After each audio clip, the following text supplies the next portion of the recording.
Things have been much more relaxed in the dungeon these last few days. The spiders have been busy disguising the secret entrance as just a rock with a bunch of smaller egg sacs on it.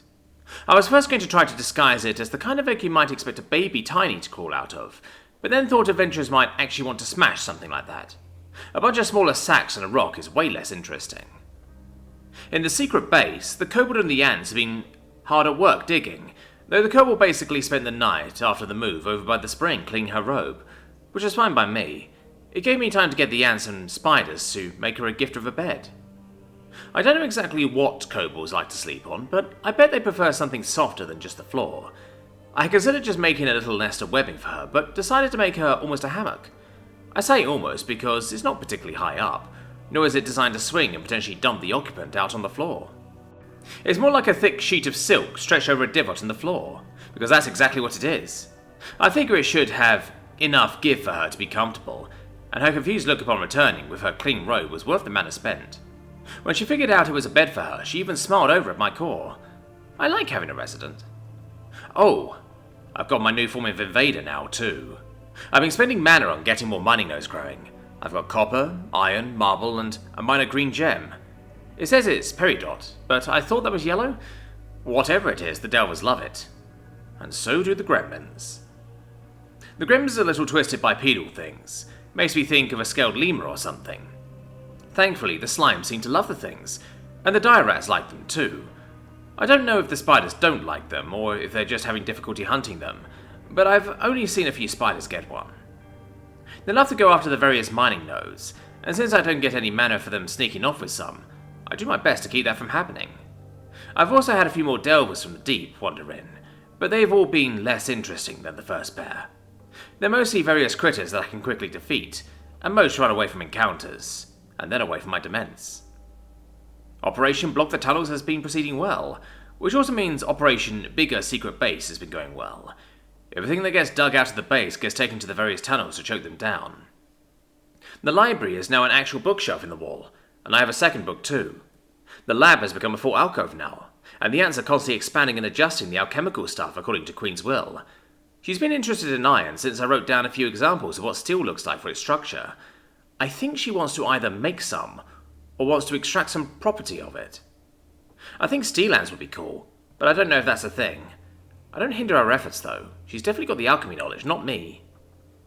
Speaking of steel, now that the chimney in the house is open, I've turned the room with the fireplace into a little smithy/smeltery combo. Most of the miners don't bother with the place, but a few do avail themselves of it, and I eagerly take notes on how to actually process ore, and how they actually use it. I've also made a workshop on the second floor of the house, a few rooms for the public lab. A few of the woodworkers and masons, and even a jeweler like to practice their craft there, which means I get even more notes on how to craft things. I've been putting the notes in the second book, and making sure to illustrate as I can. I don't think the kobold can read, but she likes to look through the book, and she tries to copy some of the crafting advice. She even mined a bit of the copper and processed a small bar. I don't know what her plans are for it, but she was definitely proud of it.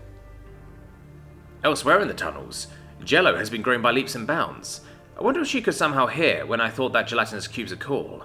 She's hardly a cube, but she's definitely getting bigger, and a bit more transparent. She's basically taken to just sitting at the smallest tunnel exit she can fit in, and practically filter feeding on gremlins and mice. Works for me. What doesn't work for me is some of the reports I've been getting from my expedition burbs and bats. They've been steadily expanding the map on the wall for a while now, and I've been steadily expanding the war room to fit it. If I can web a library to a wall to make a sign, I can do the same with a war room to make a map. Anyway, the town is actually pretty big, and it looks like I would not be able to take the whole thing with an expansion, even with that massive price tag. But that's not what's not working.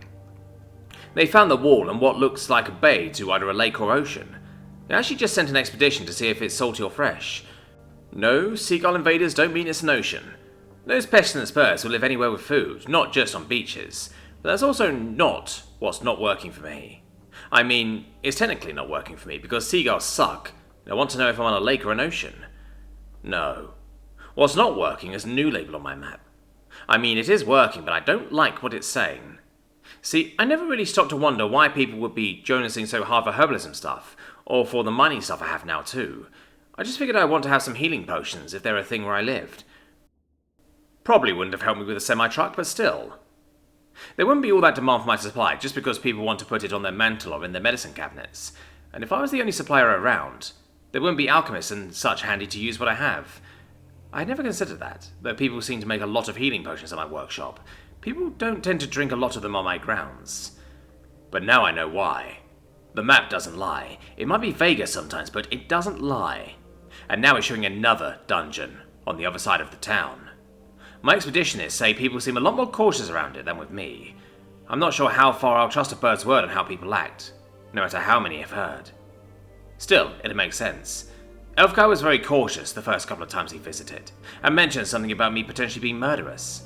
I thought he was talking about some other dungeons far away, but I wonder if it's a lot closer to home than I had originally suspected. For what the other dungeon seems to be, I wouldn't be surprised at all if it's murderous. I doubt there are many cemetery dungeons that are all sunshine and rainbows.